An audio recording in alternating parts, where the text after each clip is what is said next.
A day in my life bilang isang MC taxi kay Joyride. Tara, samahan niyo ako sa aking short ride. Kaya naman ngayong Martes, alas 4 ng madaling araw nang nag-umpisa akong gumising at asikasuhin ng aking sarili. Pero 5:30 na nga pala ng umaga nang pinasukan ako ng una kong booking. Tara, samahan niyo ako, aking nga pala itong tatrabahuhin. So yun boss, natin ko na nga pala yung una kong pasahero, Fairview to Payatas B. So 170 pesos yung binigay sa akin. So waiting tayo ng second booking mga bossing. So yung mga bossing, ikalawang booking ko from Payatas to D. Tuason. So 311, kakadrop nga lang pala. Dito mismo sa may Jollibee ng D. Tuason, corner Quezon Ave. So yung mga boss, hanapin natin yung ikatlo kong booking.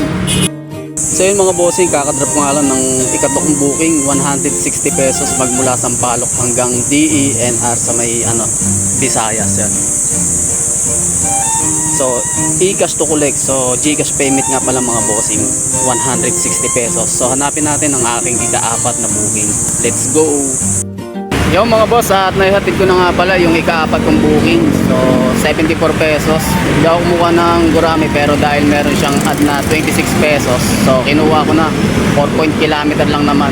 And galing siya ng Diliman, hinatid ko sa may STI mo nyo. So ika-apat na booking ngayon, hintayin ko yung ikalima. Tara mga bossing, let's go! 9:20 na ng umaga nang nakaramdam ako ng gutom. Kaya naman dito, sumaglit nga muna ako. Kumain nga muna ako ng kanin. At syempre, ulam ko ay ang palaya para lagi tayong Peter. Malapit nga lang pala sa may General Hospital yung kinainan ko. Grabe, napakasarap ng ulam nila dito. Ang palaya na may konting hipon. So yung mga bossing, at kakatapos ko nga lang kumain. Dito ako sa may Project 8 sa may General Hospital. So 9:30 na ng umaga, then pahinga lang ako, pababa lang ng kinain, then bakbak ulit. So nakaka-apat na rides pa lang ako, and hinihintay ko ngayon yung aking pang-limang booking mga bossing. So pahinga lang muna tayo, pababa lang ng kinain. So yung mga boss, kakadrop ko lang ng ikalima kong booking dito sa may Cubao 12th Street. So 122 binigay sa akin, 125 pesos. So hintayin naman natin yung pang-anim na booking mga boss. Yun mga boss, at nakakuha ko ng pang-anim na booking. So dito sa may sa may Hall of Justice City Hall. Galing ako ng Tuason, gumapang ako. So dito na ako nakakuha sa may City Hall papuntang New Era. Kinuha ko na gurame 62 pesos para papalapit sa uwian ko mga boss. So yun mga bossing, pick upin ko muna. Dito ako sa may City Hall. So pick upin ko lang to mga boss. So yun mga bossing, at kakauwi ko nga lang dito sa aking baluarte. So alas 12 na nga pala ng tanghali, sakto nung makauwi ako.